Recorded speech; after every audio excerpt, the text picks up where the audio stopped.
Bonsoir chers téléspectateurs et bienvenue à votre émission Le Monde Inconnu. Il est bien évidemment 23 heures et quelques minutes et vous êtes bien sur votre chaîne Canal 2. Alors ce soir on se retrouve encore autour de cette table pour une fois de plus parler encore du Congo et du FAMLA, mais cette fois-ci des sociétés secrètes, notamment les dessous de l'esclavage. Et comme d'habitude, je suis accompagnée du professeur Elman Yeglipot, qui est le concepteur de cette émission. Bonsoir, professeur. Bonsoir, Laura Gart. Bonsoir à tous les téléspectateurs de Canal 2. Voilà. D'accord. Un avant-goût. Voilà, l'avant-goût, c'est qu'on doit dire que l'esclavage n'a pas réussi parce que il était simplement question de prendre les gens en otage ou bien en esclavage, mais il s'est passé beaucoup de mécanismes et qui étaient coordonnés par un groupe de gens où il y avait les dessous, il y avait donc les dessous occultes. Et ces dessous occultes, nous ne les attribuons pas à la société secrète, mais plutôt nous voulons faire croire que les sociétés secrètes existent depuis cette période-là, en fait. D'accord. Voilà. Donc, je crois que nous l'avons tous entendu. Je vous invite à vous asseoir confortablement. Le train va quitter sa gare. Comme d'habitude, nous allons passer presque une heure ensemble avec la chronique, la réflexion. Et bien sûr, vous aviez la possibilité de participer à l'émission en nous envoyant vos messages via les numéros qui vont s'afficher sur le bas de votre petit écran. Si vous êtes à l'étranger, n'oubliez surtout pas de précéder ces numéros par le plus 237. Alors, le prochain arrêt, c'est bien entendu la chronique de ce soir.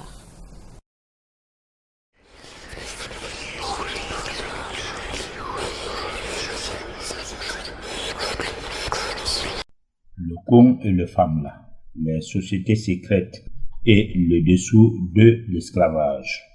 Métaphysiquement, en évoluant dans le décryptage du Congo et du FAMLA, on finit par connaître comment fonctionnent les sociétés secrètes, ce qui donne la possibilité de découvrir le côté inhumain de ce mouvement qui, dans les pratiques, privilégie le matériel que l'être humain.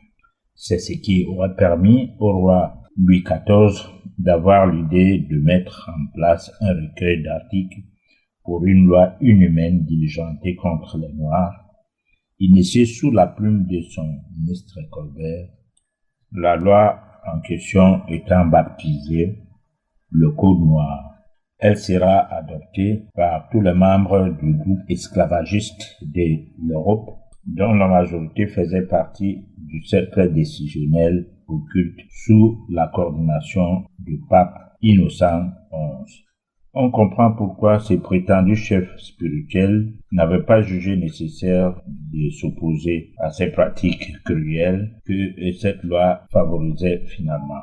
Certes, des pratiques inhumaines, macabres, barbares, voire intolérables, portées sur les humains qui n'avaient pour seul tort d'être nés de peau noire. Ce que l'histoire retient de cette affaire est qu'elle nous rappelle que durant des siècles, c'est au pape qu'il revenait de pouvoir d'introniser les rois en Europe, en sa qualité de roi des rois. Rien ne se passait sans son aval. En tant que roi des rois, en quelque sorte, c'est aussi lui qui était le grand maître des sociétés secrètes de l'époque dans lesquelles tous les rois d'Europe s'affiliaient. L'applicabilité d'une telle loi sur les individus n'était pas chose facile, étant donné que chaque personne est dotée d'une force occulte électromagnétique dès sa naissance. En termes de vibration, il est difficile de dompter ces forces. Il fallait des paramètres externes tels que les fétiches et autres ingrédients pour pouvoir maîtriser la situation. Tout ceci se passant sous le mécanisme impérialiste de la magie noire. Il bénéficiait surtout de beaucoup de pratiques magico-religieuses. C'est pourquoi la déportation des Noirs africains vers l'autre côté de l'océan Atlantique se faisait sur la base de rituels magico-religieux, et ce durant les 3 siècles que dura cette barbarie sous l'onction des papes successifs de l'époque. Il est vrai qu'il pouvait avoir des conflits entre papes et rois, comme ce fut le cas des différends qu'il y avait au cours des années 1690 entre le pape Innocent XI et Louis XIV. Le fait d'appartenir à un mouvement maçonnique, sans doute, cela a plutôt facilité à Louis XIV l'obtention d'un accord d'initier et promulguer cette loi du gueule, le Code noir. Ceci relève d'un conflit d'intérêts, ce dernier cherchant à affirmer son indépendance en tant que roi de France. L'influence du pape était d'autant plus vraie que la majorité des pays européens de l'époque étaient catholiques. C'est l'Église qui servait de modèle de société politique comme une structure monarchique dirigée par le pape lui-même. C'est ce qui fait que le Code noir, dans son article 2, imposait le baptême et l'instruction à la chose catholique chez chaque esclave. Cet aspect de choses a perduré jusqu'à nous, si bien que, de génération en génération, nous sommes demeurés des esclaves parce que nous sommes des héritiers naturels des méfaits du Code noir. En Afrique, il nous est très difficile aujourd'hui de nous débarrasser de l'influence mercantile de ce Code noir. Voici de retour sur votre plateau du Monde Inconnu. Alors, professeur, moi, j'aimerais commencer par, je vais dire, la fin de la chronique. Et puis remonter si, bien entendu, le temps va nous le permettre. Alors, à la fin de votre chronique, vous nous faites savoir que dans l'article 2 du Code noir, nous avons parlé du Code noir la dernière fois.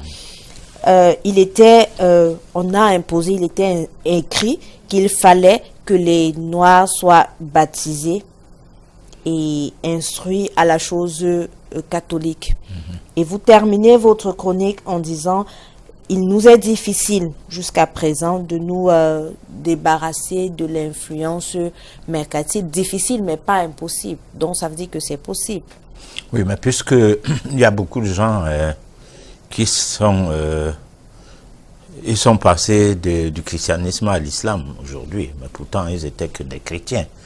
Bon, et que dans le christianisme, le désordre s'est installé avec le démembrement ou alors de Jésus, quoi, le miettement, voilà, le miettement de Jésus en de ces multiples religions qui naissent aujourd'hui et d'aucune d'elles se sont baptisées Église de réveil.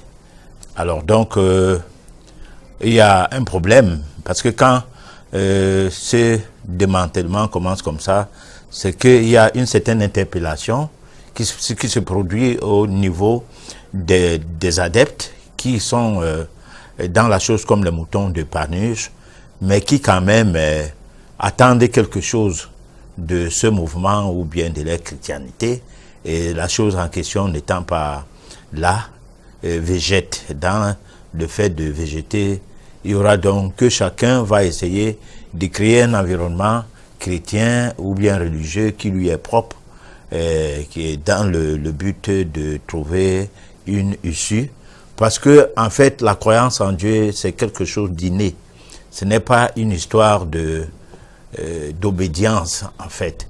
Bon, mais sauf que quand tu n'es pas dans une obédience, une certaine obédience, tu laisses transparaître aux vues sur de tout le monde comme si toi, tu n'étais pas intéressé par Dieu. Parce que c'est comme si les gens qui sont dans les religions se sont accaparés de Dieu et l'ont confisqué. Et ne se donnent pas l'idée qu'on peut croire en Dieu autrement. Alors c'est donc pourquoi nous pensons que un jour on va s'en sortir de ce code noir. Voilà. Parce que ce code noir continue à tenir les hommes que nous sommes noir, sous la légémonie. Le code noir a empêché à l'homme noir. Parce que c'était un code. On ne dit pas code de noir, mais on dit code noir. C'était une loi mise en place avec, je crois, 60 articles, bon, qui avait pour but de traiter le noir, comme quelqu'un dit souvent, je vais te traiter. Donc de traiter le noir de façon à ce que le noir comprenne que sa place sous le soleil, c'est que c'est l'homme blanc qui avait mis en place ce code noir, qui est son Dieu. Bon, et c'est raisonné, c'est raisonnable aujourd'hui d'entendre les gens dire je fais comme un blanc, je vis comme un blanc, je mange comme un blanc, et je me suis européanisé, moi je suis plus africain, je suis pas un villageois et tout. Alors ça se comprend, c'est ces choses-là, c'est ces mini choses-là qui font l'arrière-goût et qui fait que les gens qui ont fait ce code-là, les petits-fils ou les arrière-petits-fils qui sont avec nous aujourd'hui, bon, je n'ose pas les citer, ils sont des gouvernants et tout, bon, ils nous voient en disant, on les a eus. Parce que il y a des fois, les Blancs disent que le Noir ne réfléchit pas. Ils disent que, je l'ai toujours dit dans le cadre de cette émission, ils disent que ils ont colonisé le monde entier, toutes les planètes. Mais malheureusement, la colonisation a beaucoup mordu en Afrique. C'est vrai que ça a trop duré et perduré par rapport à l'Asie et tout, parce que dans un premier temps, les Indiens n'avaient pas d'âme, donc les gens de l'Asie. Alors, mais quand ils ont décrété, parce que c'est eux qui disaient qui a l'âme et qui n'a pas. Bon, alors quand ils ont décrété que bon, maintenant les Indiens ont l'âme, ils ont dit plutôt les Noirs n'ont pas d'âme. C'est là le départ de l'esclavage en Afrique noire. Et à partir de là, il fallait attendre 300 siècles, 300 ans, 3 siècles, pour commencer à dire, ah, le Noir aussi a l'âme. Donc, ce sont de l'esclavage d'une manière, parce qu'en fait, l'esclavage est resté, mais ce n'est plus à ciel ouvert. Bon, ça veut dire quoi? Ça veut dire qu'on abolit l'esclave, mais à l'homme chez eux, les rendre esclaves chez eux. C'est ce que l'Afrique subit aujourd'hui. Voilà. D'accord. Alors, dans la même chronique, vous aviez parlé du pape de l'époque, comme étant le grand maître des sociétés secrètes dans lesquelles tous les rois de l'Europe s'affiliaient. Alors, est-ce à dire que, je ne sais pas si ça a changé maintenant, mais est-ce à dire que jusqu'à présent, on continue à être dans un siècle où on nous parle de Dieu alors qu'au fond, il est question de toute autre chose? Bon, écoutez, alors je n'ose pas apostropher des mouvements comme si j'avais quelque chose contre ces mouvements. Oui. Mais nous savons que il y a toujours dans les coulisses des personnes qui sont censées être les grands maîtres de ceci et de cela, dans les coulisses des présidences de la République, au Gabon, partout en Afrique. Certains présidents de la République sont en même temps grands maîtres de la franc-maçonnerie.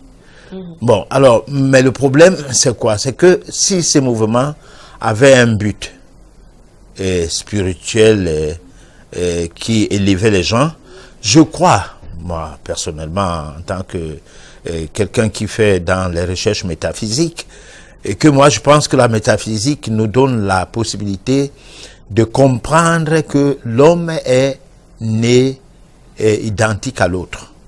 De un, de deux, la métaphysique nous permet de comprendre que entre Dieu et soi, c'est-à-dire et nous, il n'y a pas d'intermédiaire. La métaphysique nous permet de comprendre que tout ce qui existe est de Dieu.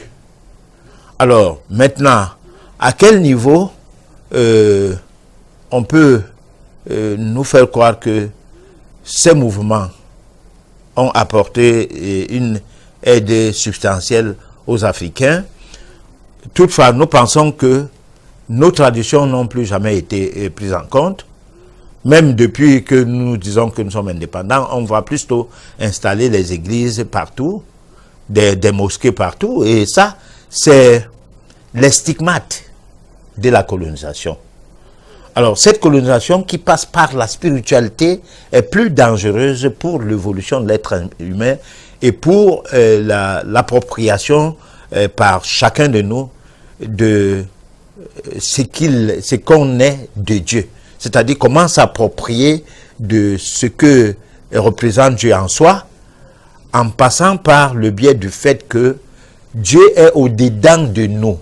Au-dedans de nous. Parce que lorsqu'on lit même la Bible chrétienne, qui n'est pas retouchée, lorsque vous lisez des versions de la Bible comme la Bible de Jérusalem, alors vous allez lire, parce que ça c'est une des Bibles qui écrit la même chose, en partie comme Louis II, qui est un petit roman à distribuer à tout le monde partout, bon, qui est une Bible de gens qui n'ont rien à foutre avec Dieu, mais qui sont là pour ranger les foules et avoir de quoi manger. Alors, c'est donc, tu vas lire, je crois, au chapitre 17, verset 20, tu vas lire que les pharisiens demandent à Jésus de savoir à quand viendra le royaume des cieux. Alors, Jésus leur dit, ça ne vient pas, c'est pas quelque chose qui vient comme si on peut dire que c'est derrière, c'est devant, c'est à gauche ou à droite, mais c'est au-dedans de vous, en fait. Mais dans la version, les traditions d'après 1950, c'est écrit au milieu de vous. Parce que là, on décide de faire du royaume de Dieu Jésus. Bon, mais dans la partie, dans les versions comme la Bible de Jérusalem, il y a un petit A. On vous renvoie en bas en disant, les versions originales, c'était écrit au-dedans de vous. Donc Dieu est au-dedans de nous. Au-dedans. C'est pourquoi les gens, comme Socrate disait, connais-toi toi-même afin de connaître Dieu. Et puis, lorsque tu connaîtras Dieu qui est dedans de toi, tu seras l'égal des dieux.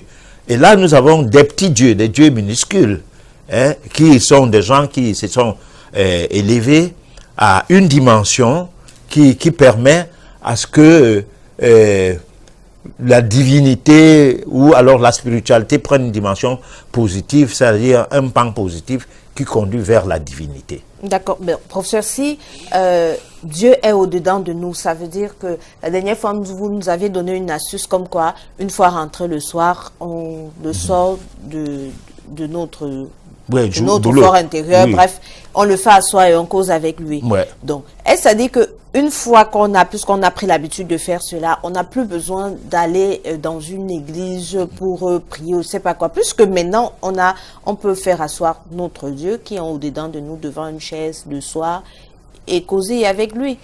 L'église, en règle générale, pour ce qui est du christianisme, c'est l'idolâtrie. On a constaté que les gens étaient superstitieux parce que beaucoup de gens qui croient en Dieu d'une certaine manière sont des superstitieux. Bon, un superstitieux, et si je puisse bien définir le mot, est celui qui a peur et qui pense que sa peur peut abdiguer ça à partir d'une certaine force qui lui viendrait d'un divin ou d'une situation quelconque en relation avec des forces magiques. Alors, maintenant, nous tous, nous avons besoin de protection. À partir du moment où ton père, tu t'es rendu compte que c'est un mortel, ta mère également, parce que le petit enfant, tout ce qu'on lui dit ou tout ce qu'on lui fait, il dit, je vais dire ça à mon père. Bon, alors, il sait que son père, sur la terre, il n'y a personne qui peut évincer son père. Alors, maintenant, quand tu prends acte du fait que ton père n'est qu'un être mortel et c'est quelqu'un d'invincible, tu te mets dans l'idée qu'il te faut maintenant un protecteur. Donc, c'est le début de la superstition. Ce protecteur, c'est qui? C'est ce que les malins ont compris. Alors, ce protecteur, c'est Dieu. Et ce Dieu-là, il est où? Il est à l'église. Ça veut dire quoi? Ça veut dire que, allez, venez par ici, la bonne soupe par ici, arrangez-vous vers nous, et c'est nous qui vous tenons, et c'est par nous que vous aurez Dieu. C'est pourquoi on a baptisé certaines personnes. Bon, homme de Dieu, suivez mon regard. Alors maintenant, Dieu, c'est pas ça. Dieu parlait en nous, Dieu est en nous, il nous parlait. Nous vivons avec lui, sans lui, nous ne vivons pas. C'est grâce à Dieu que le souffle de vie s'implémente en nous. Donc, en fait, ce n'est pas le souffle de vie, mais c'est Dieu qui s'implémente en nous. Et qui nous fait, qui fait en sorte que on peut dire, ça c'est le bébé, Et ça, c'est le mort-né. Voilà. Alors, c'est ce Dieu-là que nous devons aller à la recherche. Et ce Dieu-là ne passe pas par le cerveau. Ça passe par le cœur. C'est au niveau du cœur qu'il siège. C'est pas au niveau de la tête. Alors, des gens qui ont étudié comment manipuler les cerveaux, c'est ces gens-là qui nous ont déroutés des dieux. Alors, c'est ceux-là qui ont créé Satan. Alors, c'est eux qui ont alors un enseignement satanique où on a l'impression que ce que nous pensons de notre cerveau, ce que nos cerveaux peuvent bien réaliser comme environnement, c'est ça l'environnement de Dieu. Et là, c'est pas Dieu. Donc, il n'est pas nécessaire que on aille à l'église pour connaître Dieu, pour tomber maintenant sur la réponse à votre question. C'est pas en allant à l'église qu'on va connaître Dieu. Au contraire, on se distrait de la voie qui conduit vers Dieu. Bon, mais professeur, vous nous avez donné une astuce la semaine passée pour faire sortir, non pas pour faire sortir, mais pour causer avec ce Dieu qui est au-dedans de nous. C'est la seule astuce ou alors, parce que la question demeure, comment est-ce qu'on va donc à la découverte de ce Dieu qui existe en nous? Alors, disons que l'astuce là, c'est pour prendre conscience que Dieu existe en nous déjà. Oui. Bon, parce que le problème, c'est que nous, on ne savait pas que Dieu existait en nous, je crois bien. Bon, peut-être moi-même, c'est par inspiration qu'au cours d'une édition, je peux dire certaines choses en disant que, bon, là, je fais parler mon inspiration et je dis, bon, ok, que Dieu, tu me parles et que je dise quoi pour répondre à telle question. Et il me dit, non, dis comme ça, et je dis, bon, est-ce que je dis là alors, c'est ça ou c'est pas ça? Bon, le commun des mortels qui me suit, ils disent, ah, mais il dit ces choses. Bon, mais en réalité, il y a, la spiritualité est comme une histoire d'école. Ce n'est pas une histoire hasardeuse du tout. Sauf ceux qui sont nés d'un tempérament qui les permet de vivre cet aspect qu'on peut bien qualifier d'hasardeux. Parce que le hasard ne donne jamais naissance à quelque chose. On ne peut pas dire que nous vivons par hasard, ou Dieu lui-même existait par hasard. Alors, si nous existons, c'est que il a existé une force dont nous sommes son émanation. Alors, cette force, nous devons l'étudier.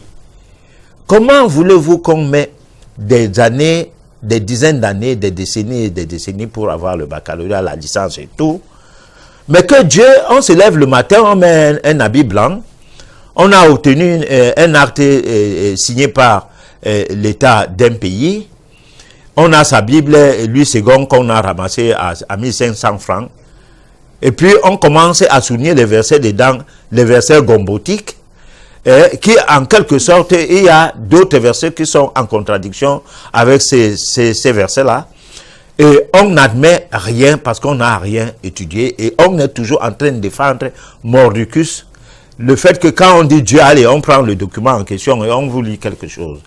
Il n'y a aucun débat de fond et tout, mais ça, c'est prendre Dieu moins que zéro. On ne peut pas, une force aussi immense et aussi imperceptible, et aussi sacrée, ne peut pas se ridiculiser dans un livre, ne fût-ce que le Coran ou la Bible. Et encore quoi, les livres par lesquels on a colonisé les peuples, avec le sang. Qui avait l'arme à feu? Là, le christianisme, qui avait l'arme à blanc, avait l'arme blanche, et là, nous avons le Coran. Ben, soyons sérieux.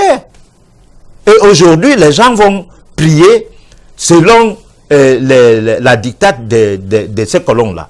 Soit vous priez en français, et les récits de Ave Maria, Pater, machin et tout, bon, parce que vous êtes chrétien, soit vous priez en arabe parce que vous êtes devenu arabe carrément. Dieu ne comprend pas le bamléké, le bassa et tout. Mais le wondo ou les langues africaines, il faut prier parce que c'est comme avant, on priait en latin. Dieu ne comprenait que le latin. Bon, et c'est après qu'on a dit non, il comprend aussi le français. Et aujourd'hui, il comprend même le bassa parce que chez les chrétiens, on a même la Bible en des langues camerounaises, par exemple. Bon, alors maintenant, on va prier Dieu selon le modèle de ceux qui parlent le code noir. a été enseigné. Alors comment on va sortir de l'esclavage spirituel? On ne pourra pas. Donc il faut qu'on prenne conscience. Et puis un pays ne se développe pas par la prière. Sinon l'Amérique ne serait pas une grande nation. Ils n'ont pas trop prié pour avoir les armes. Ils n'ont pas trop prié pour avoir les burdines. Ils n'ont pas trop prié pour avoir un système scolaire. Nous, on n'a pas de système scolaire. Pourquoi? Parce que nous prions. Nous avons le système scolaire de la colonisation. C'est le même qui reste et qui restera toujours, sans quoi nos diplômes ne seront jamais valables.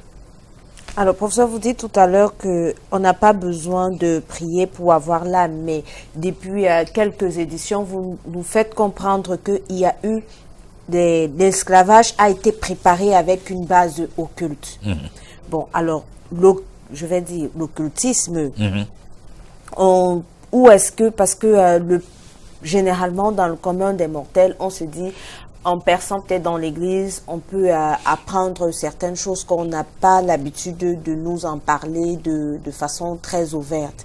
Alors, cet occultisme-là qui a donné la force aux colons de faire de l'esclavage ce qui a été fait, où est-ce que l'homme noir que nous sommes va apprendre tout cela pour pouvoir peut-être aussi mettre sur pied un tel mécanisme, je ne sais pas, peut-être pour s'en sortir de léthargie dans lequel vit notre continent actuellement, ou alors, bref, où est-ce qu'on peut avoir cette connaissance ou alors ce maniement de cette science pour pouvoir... Alors, la question là est très difficile, parce que ce n'est pas une fausse question, au contraire, franchement, elle doit être posée. Bon, c'est pas là mon souci. Mon souci, c'est difficile parce que les leaders d'opinion et les indépendantistes africains avaient une longueur d'onde de plus sur la population. Et c'est pour ça qu'on les a tués par les colons. Alors, maintenant, les bourreaux, c'est-à-dire ceux qui gèrent l'Afrique aujourd'hui, beaucoup sont ceux qui étaient avec les bourreaux. Donc, ils sont les héritiers d'un système qui ne permet pas à l'Afrique de démarrer. L'Afrique est restée dans le gouffre à cause de cela. Alors, ça veut dire quoi? Ça veut dire que il faut que l'Africain, qui soit gouvernant, administrateur ou administré, comprenne que ce qui se passe ne se passe pas comme si après la mort, rien ne vient après. Bon, alors, où aller apprendre notre affranchissement, du moins, à quelle école devons-nous entrer pour que nous apprenions comment faire pour nous affranchir? Moi, j'ai tout dit, le concept métaphysique, c'est la meilleure école, déjà. Bon, mais maintenant, ces concepts, c'est d'abord un concept qui doit être comme une interpellation. Parce que je fais faux, je dis quelque chose de banal, de bête. Lorsque on apprend les signes du zodiaque, les 12 signes du zodiaque, on constate qu'il y a parmi ces signes des signes qui sont portés à la chose occulte. Bon, mais des signes qui sont portés à la chose occulte, ce n'est pas forcément de l'occultisme sur le plan positif, c'est-à-dire comment s'affranchir. Mais peut-être comment douter de l'existence de l'Église et de s'en faire, de s'en défaire. S'en défaire, se marginaliser de ça. Mais pour faire quoi après? Rien. Prenons par exemple le cas des Sagittaires. Bon, c'est des gens qui sont portés un peu plus à l'occultisme. Bon, mais qu'est-ce qui se passe? C'est qu'ils ne sont pas intéressés à l'élévation de leur âme. Donc, on va trouver plutôt chez les lions des messieurs ou des dames qui sont un peu plus intéressés, même chez les vierges.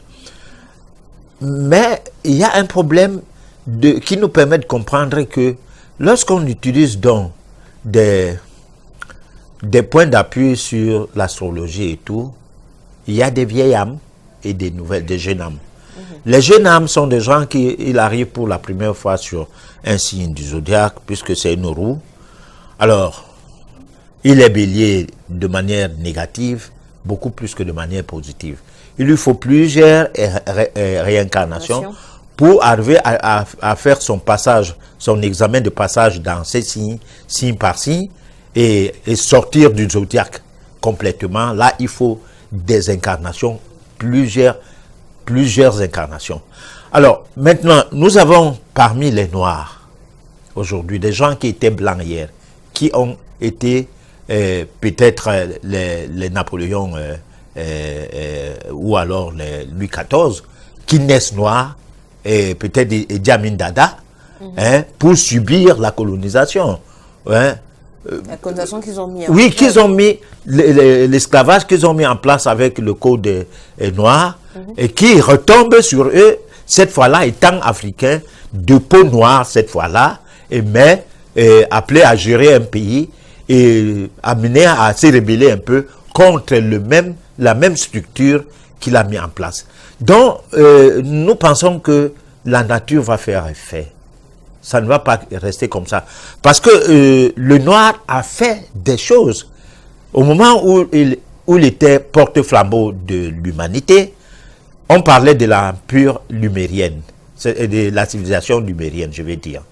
La civilisation lumérienne a été donc à l'aube de ce que nous avons aujourd'hui comme création, c'est-à-dire ce que la technologie nouvelle a eu à hériter. Et c'est par la faute des Noirs qu'il y a eu des cataclysmes qui ont frappé le Noir. Il s'est retrouvé finalement en Afrique, partant d'un continent qu'on appelait Mu, si j'ai bonne mémoire encore. Alors, résultat, les Européens qui sont une civilisation aryenne sont en train de commettre les erreurs aujourd'hui, parce que quand vous êtes les porte-flambeaux d'une civilisation, vous devez protéger votre hégémonie, que ça ne tombe pas dans l'arrogance, et non que ça devienne une hégémonie arrogante, va en guerre, l'estorquerie, l'exploitation de l'homme par l'homme, et tout ce que nous vivons aujourd'hui. Alors, donc, on est appelé à vivre une scène. Je dis nous sommes appelés, nous tous, et nous, puisque nous avons réincarné le monde. Il n'y a pas de fin de monde. Ça, c'est les histoires des églises. Pour pouvoir amener les gens à venir, à appeler les gens vers eux, quand les témoins de Jéhovah viennent, ils vous disent 144 000 membres sont appelés à sortir du Gehenna, c'est-à-dire du champ du Gehenna, donc de l'enfer. Donc, inscrivez-vous à notre mouvement très rapidement pour que vous soyez parmi les 144 000 membres. À l'époque, la Terre avait près de 5 milliards d'habitants. Il fallait être autant de choses. Voilà. Alors, je vais vous proposer, on va faire une toute petite pause. On vous propose la réflexion de ce soir et on revient juste après pour les questions.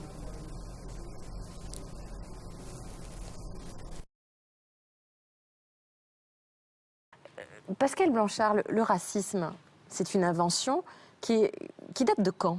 Le mot race apparaît au XVe siècle. Au départ, il permet de définir l'hérédité aristocratique. Donc on voit que ça part de loin quand même. Mais au XVIIe, grosso modo, le mot commence à désigner des peuples qu'on découvre. C'est le moment où on commence, en prenant des bateaux, à rencontrer des peuples qui ne nous ressemblent pas. Donc on commence à se dire, on va faire une cartographie, à la fois bien sûr des animaux qu'on découvre, des plantes, puis des peuples. C'était la grande mode en plus de tout acter oui, au niveau des plantes et des animaux. La plupart des gens restent ici, ils ne vont pas là-bas. Donc tout le monde n'était pas dans le bateau avec Christophe Colomb. Donc il fallait bien ramener, on a trouvé 1000 plantes merveilleuses, des animaux incroyables, donc on les ramène, on les met sur les étagères, on en fait des cabinets de curiosité, et on fait aussi des cabinets de curiosité avec les hommes, et on leur donne des noms. Au XVIIIe, tout ça va commencer à se théoriser progressivement à travers les anthropologues, les savants, qui vont commencer à nous faire des théories. Il faut expliquer, par exemple, un sujet incroyable, les Indiens ont-ils une âme? Parce que s'ils ont une âme, on ne peut pas les mettre en esclavage. S'ils n'en ont pas, ils peuvent devenir esclaves. On décide en 1550 qu'ils ont une âme. Donc on a fait venir les Noirs qui, eux, n'en ont pas. Mais qui a décidé que les Noirs n'avaient pas d'âme? Le pape. Valladolid, il y a cette célèbre controverse, Las Casas, c'est un débat, ont-ils une âme? Mais ce ont-ils une âme décide quel le destin d'à peu près 50 millions d'hommes. À la fin du 18e, grosso modo, on commence à les hiérarchiser. Alors on fait des études sur les crânes, quand ça marche plus, qu'on découvre que les crânes asiatiques sont plus volumineux que les crânes des blancs, on fait plus de théories sur les crânes, plus de théories sur la couleur de la peau. Et on est bien d'accord que comme ce sont des occidentaux, plutôt blancs, qui ont déterminé tous ces signes... Alors on met plutôt le blanc au-dessus, oui, c'est plus facile. C'est rare de se mettre en bas soi-même d'une pile.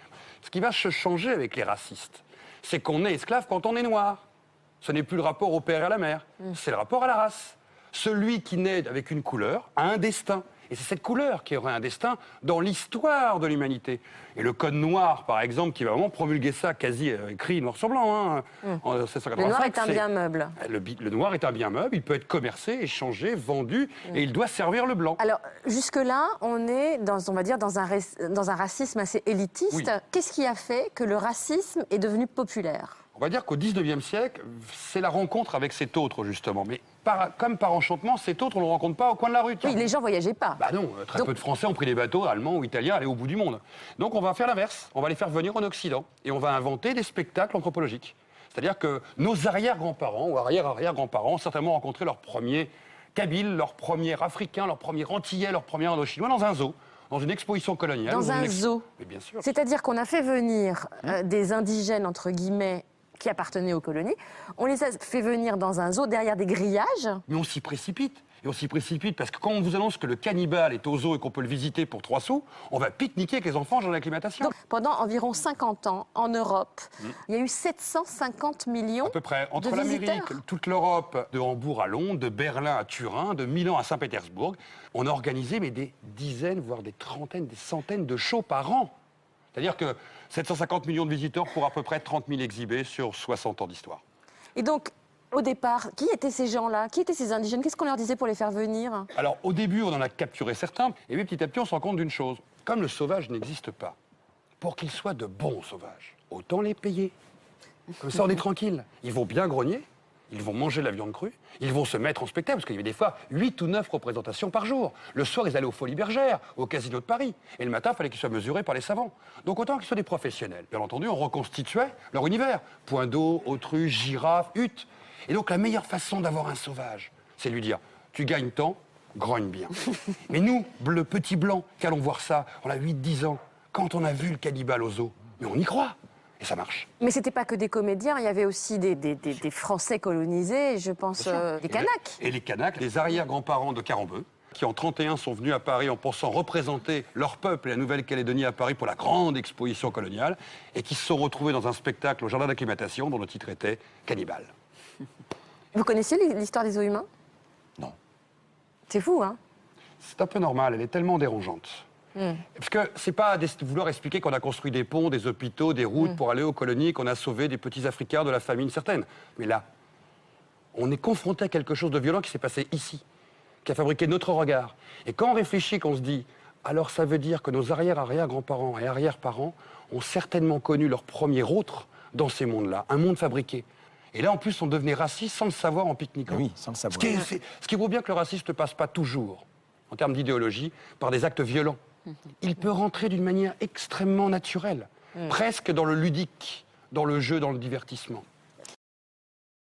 Alors, nous voici de retour sur votre plateau Le Monde Inconnu. Nous vous avons servi tout à l'heure, je ne vais pas dire un documentaire, mais il s'agissait en fait d'une émission qui revenait sur le racisme entre guillemets, parce que nous avons tous pu le constater qu'à un moment, il était question de faire semblant que les sauvages existaient. C'est pas moi qui le dis, c'est dit dans le document qu'on venait de suivre. Alors, professeur, on revient vers vous avec ce fameux code noir.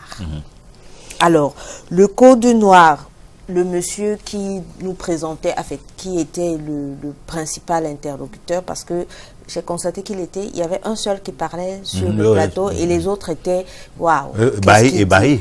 Tout à fait, parce qu'on avait l'impression que soit il ne comprenait pas ce que le monsieur disait, soit alors il le découvrait pour la première fois. Donc, ce fameux code noir, pardon, est-ce que quand on faisait venir, parce qu'il nous a dit qu'on faisait venir des Noirs, et il faisait des spectacles dans des zoos comme des animaux. Oui. Est-ce que cette parade-là, que nos grands-parents, alors les aïeux des Européens ont vécu, cette parade était consignée dans le code noir. Tout a été prévu ainsi dès la conception du code noir, ou alors c'est juste quelque chose qu'à un moment on a voulu mettre sur pied pour pouvoir faire comprendre, alors pouvoir faire asseoir l'idée selon laquelle le noir est En fait, un meuble, alors on n'est pas une personne. Ouais, disons que l'esclavage arrive au XVe siècle à peu près, parce que le Code noir date de 1685, que ça a été promulgué par Louis XIV, et qui avait demandé à ce que la rédaction de ce code-là soit faite par Colbert, un de ses ministres. Et Colbert n'a pas pu le terminer, c'est son fils qui termine la rédaction de ce code noir. Alors le code noir sera entérimé parce que tous les esclavagistes avaient utilisé ce code noir comme leur document. Ce qui a été une grande première parce que la France a été toujours, la communauté internationale a toujours existé d'une manière ou d'une autre. Parce que cette communauté internationale, en fait, c'est des gens qui se rassemblent pour trouver des issues, pour sauvegarder certains intérêts, ne fût-ce que les leurs, mais bien que ça ne soit des intérêts mercantiles. Alors, donc, maintenant, le bien meuble, le blanc, c'est-à-dire l'homme noir était un objet pour le blanc. Bon, mais un objet qui bouge, comme on peut créer aujourd'hui des robots, et qui vont se contenter des petites aides matérielles comme ça se passe le cas aujourd'hui, parce que l'Afrique c'est un continent très riche, mais malheureusement la richesse de l'Afrique c'est au profit des autres continents. Bon, ça veut dire qu'il faut prendre l'uranium, je ne sais pas au Niger ou quoi, et construire des armes atomiques et venir frapper l'Afrique avec, alors qu'en 1960 le pays qui vous colonise ne fait pas partie des pays mondialement armés. Alors, donc, nous, on n'a pas le droit d'exploiter notre sol et notre sous-sol. C'est les colons qui en ont ces droits. Oui. Résultat, l'esclavage, on en fait, l'homme noir étant un bien meuble, doit être au service du blanc.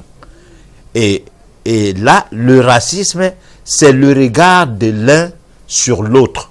C'est-à-dire que celui qui est en position de force ne va pas se mettre en dessous de celui qui est en position de faiblesse. Au contraire, il va se mettre au-dessus. Alors maintenant, c'est à partir de là qu'on va construire des outils qui permettent à ce qu'on soit au-dessus, lesquels les navires qui peuvent transporter des gens et desquels les armes qui peuvent fidéliser les gens à rentrer dans les navires et aller faire un show dans un coin de l'Europe. Bon, ce n'est pas des grandes négociations. Et si c'est des négociations, ça peut se faire avec les chefs ou le roi de l'époque, mais ça glisse petit à petit et on voit que mais attends, mais on peut en faire plus. Pas gagner de l'argent comme pour jouer, mais gagner de l'argent comme pour utiliser l'homme noir. C'est comme ça que du racisme, on tombe dans l'esclavage, de l'esclavage, on tombe dans la colonisation, et de la colonisation, on tombe dans la néocolonisation aujourd'hui, où les réciteurs de cours sont des diplômés, des nouveaux intellectuels, qui ne peuvent parler que la langue du colon pour faire prévaloir leur identité. Mais lorsqu'on voit, bon, prenons un homme comme le président russe. Oui. Il parlait français, il parle anglais, et il comprend un certain nombre de ces langues et tout, mais il parle russe. C'est en des rares occasions qu'il parlerait anglais, il parlait allemand. Oui. Pour avoir travaillé dans le cadre du service de KGB en Allemagne, il parlait allemand. En des rares fois, on l'a surpris en train de parler allemand avec Angela Merkel. Alors donc, vous voyez des gens qui restaient dans leur langue. En aucune fois, les présidents africains ne parlaient leur langue en public. En aucune fois. Bon, même décider, bon, c'est vrai, ça va faire du tollé en disant, mais il veut nous montrer que lui, il est de telle région du pays ou quoi. Mais c'est une manière d'encourager quand même les jeunes à parler les langues de leur communauté ou de leur région. Voilà. D'accord. Alors, mais vous l'avez dit tout à l'heure, si le président parlait sa langue devant Macron, par exemple, le président français, Ça veut dire qu'il faut absolument avoir un interprète. Mais bien sûr, quand Poutine fait une interview, il y a toujours un interprète. Hein? Ou bien ils ont des écouteurs qui interviennent directement sur ce qu'on est en train de dire par l'autre pour que tu puisses, le moment venu, répondre. D'accord. Donc, on a, je vais dire, une question à 4 ou 5 volets. Alors, ça, c'est un téléspectateur qui nous envoie la question. Il voudrait savoir, parce qu'il va du fait que vous nous aviez fait comprendre que le Dieu est à l'intérieur de chacun de nous. Alors, il voudrait savoir si Dieu vit au-dedans de nous. Pourquoi est-ce qu'on ne le manifeste pas tous les jours de façon naturelle? Parce que Dieu au-dedans de nous, ça veut dire que nous sommes des dieux. Donc, pour lui, on devrait sûrement avoir une manifestation naturelle de ce Dieu qui est au-dedans de nous. Ça, c'est la première question. Et ensuite, que pensez-vous des possédés, je vais dire, il a dit des possédés démoniaques. Donc, je pense qu'il veut parler de ceux-là qui sont habités. Donc, on commence d'abord par répondre. Pas à pas. Oui. Alors, si Dieu vit au-dedans de nous, il dit, il y a quoi? Pourquoi est-ce qu'il n'y a pas de manifestation naturelle de cette Voilà, présence? il y a une manifestation naturelle de Dieu qui vit au-dedans de nous. Sauf que nous ne l'écoutons pas. Alors là, je m'explique. Cette manifestation, c'est lorsque l'enfant, vous êtes une personne qui n'avait pas d'enfant, homme ou femme. Mais lorsqu'on tape sur un petit gamin, que quelqu'un vient le cogner, tu dis, pourquoi tu fais ça? Parce que tu sens mal au cœur. Donc, c'est Dieu qui s'est manifesté par cette réaction. Bon, aussi banal que cet exemple peut paraître, mais c'est très sérieux ce que je suis en train de dire. Bon, par contre, si quelqu'un même, il est fauché par une voiture, on a mal au cœur. Par contre, on va dire, pourquoi lui, il traversait la route sans regarder? Ça, c'est le cerveau déjà. Bon, pourquoi? Parce que c'est comme quelqu'un qui est en train de manger de la nourriture dans la poubelle. Vous dites, voilà un fou. Comment il peut aller à la poubelle? Surtout nous, les Africains, qui n'avons pas l'habitude de manger dans les poubelles comme les Européens en font régulièrement, parce que les plus pauvres du monde, c'est bien les Européens, pas nous. Mais sauf que la pauvreté est l'inverse. C'est lorsque tu es mal habillé que tu es pauvre, alors que c'est pas ça. Bon, alors donc, voilà. Donc, tu vois, ça te fait un genre. Pourquoi? Parce que on t'a dit qu'il existait des microbes. Alors, là, c'est ton cerveau qui réagit. Oui. Hein? Bon, et lui qui mangeait dans la poubelle, il n'est jamais mort de microbes. Mais toi, tu as horreur de voir manger dans la poubelle, ou bien de prendre des choses qui sont tombées à même le sol. Et prises pour ramasser pour mettre dans la bouche. Alors, ça va se passer comment? Ça va te faire tiquer. Ça, c'est des choses qu'on t'a dit. Et c'est ces choses-là qui tuent Dieu en toi. Parce que c'est tout ce qu'on nous a dit qui empêche qu'on ne ressente pas Dieu. Parce qu'on ne peut pas ressentir Dieu lorsque c'est notre cerveau qui prend le dessus sur notre cœur. En sachant que Dieu réside dans le cœur. Voilà, Dieu, du niveau du cœur, devient absent dans notre raisonnement et nous réfléchissons seulement à faire ce qu'on nous a dit.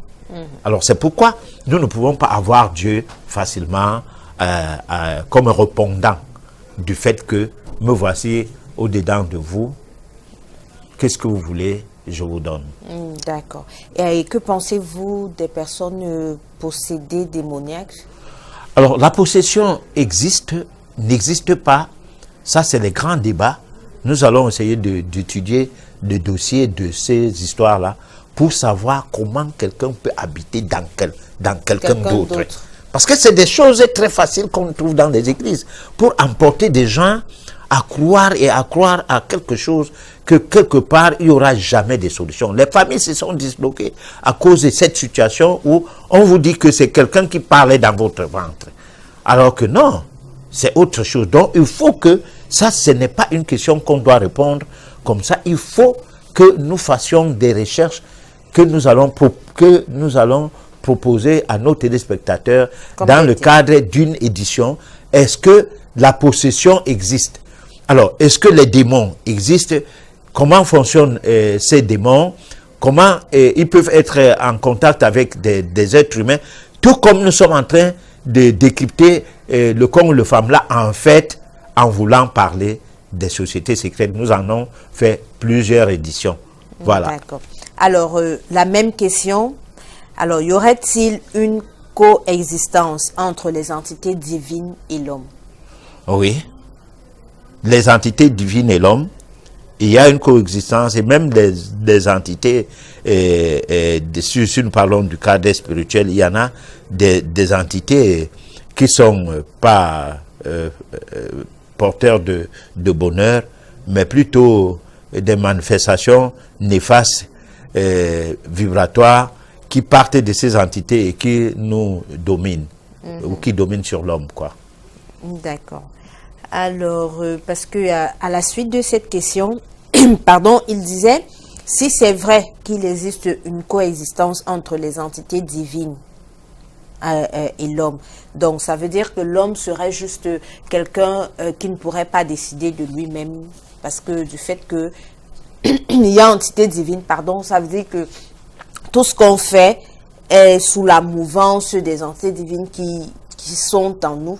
Donc nous-mêmes, hommes, on ne... Ouais, ça nous ramène un peu à ce que disent les religieux, le libre arbitre. Oui.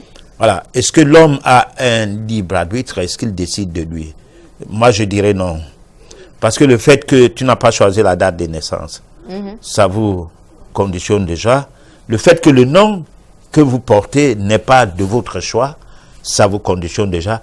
Le fait d'être noir, donc esclavagisable, ou infantilisable, ça vous affecte déjà. Alors, donc, il y a plein de paramètres. Le gars qui nous expliquait la naissance du racisme tout à l'heure, il disait que rien qu'avec la couleur de ta peau, on donnait déjà l'orientation de ta vie. Donc, c'est pourquoi nous devons nous affranchir de tout cela. Et pour nous affranchir de tout cela, on doit tout faire pour faire en sorte qu'il n'y ait plus d'intermédiaire entre Dieu et nous. Et à partir de là, nous allons nous approprier de notre identité, ne serait-ce qu'à la limite. Pourquoi? Parce que nous pouvons décider de changer notre nom, puisque on peut l'attaquer en justice et gagner le procès après étude.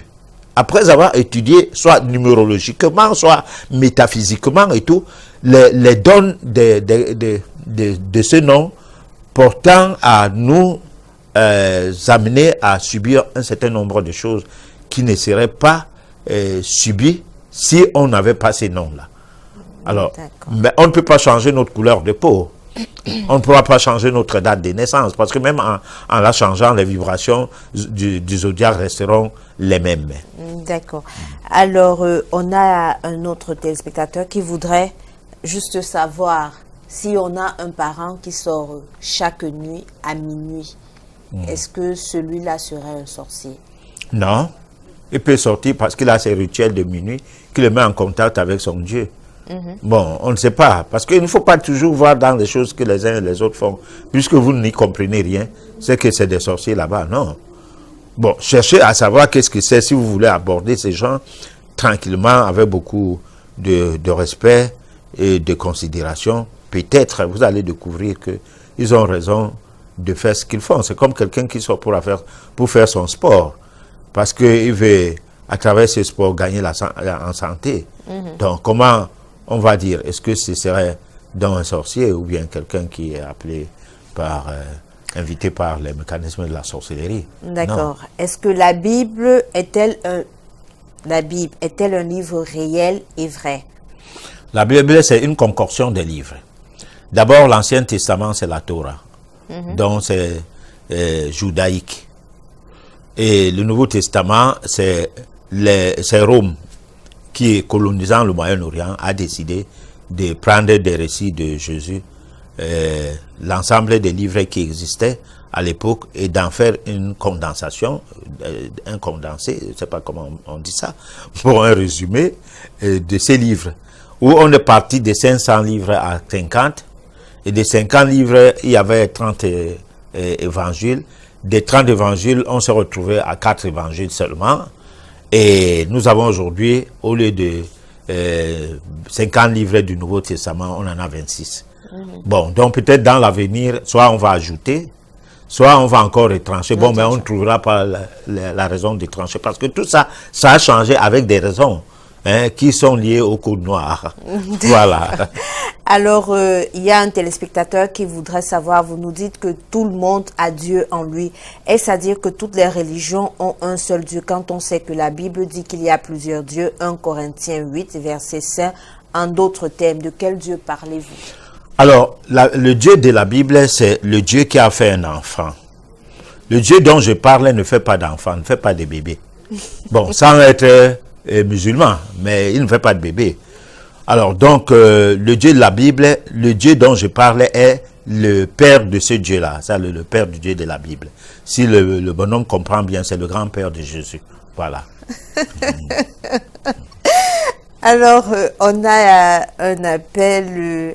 Bonsoir, grand-maître, s'il vous plaît, aidez-moi, puisque j'ai un souci. Pourquoi mon cœur et ma réflexion ne pensent qu'au négatif? Et quand je décide, ou bien quand je veux faire quelque chose de positif, mon cœur bat tellement que je n'arrive pas à le faire.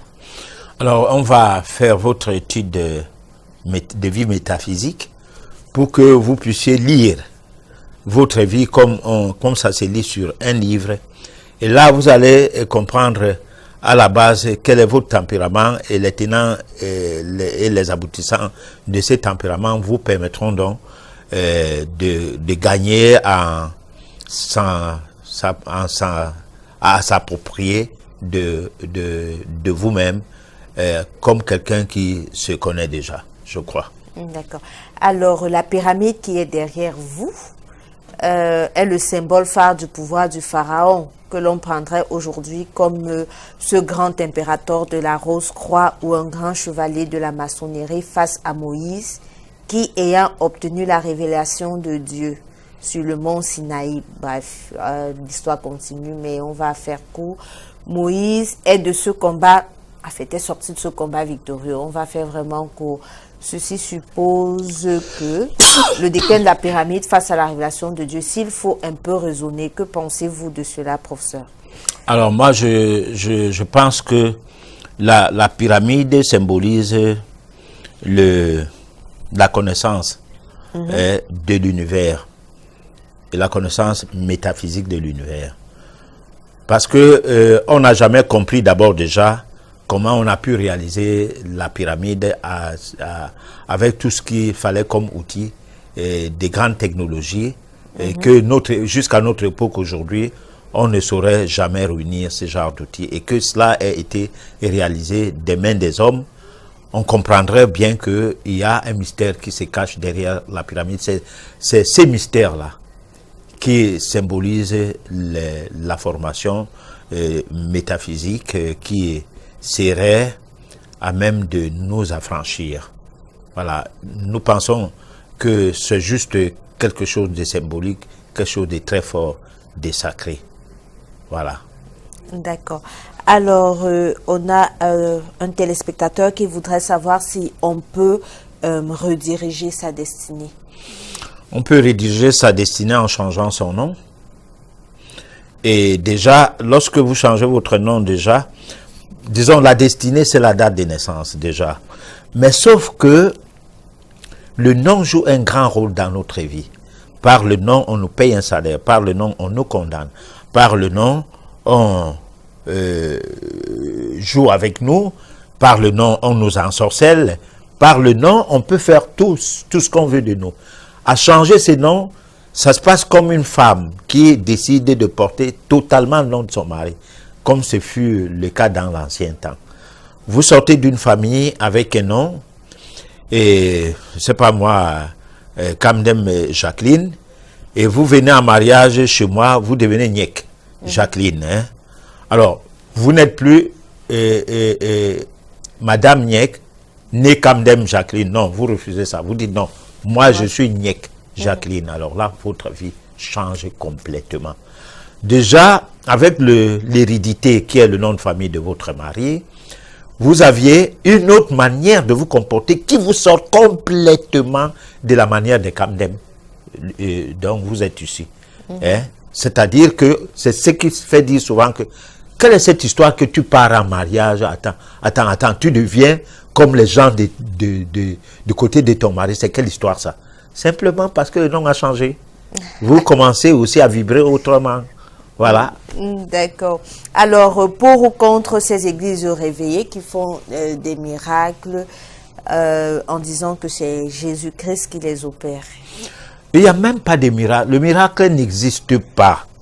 Si par exemple, vous guérissez un malade par un principe ou une formule que vous avez bien maîtrisé, étant donné que la difficulté de ce dernier n'était pas jusque-là résolue, on va finir par dire que vous avez fait un miracle. Mais en fait, vous n'avez qu'à appliquer quelque chose qui devrait faire effet. Donc, moi, je ne sais pas si ces églises font du miracle. De un. De deux, il y a trop de simulacres, de miracles dedans.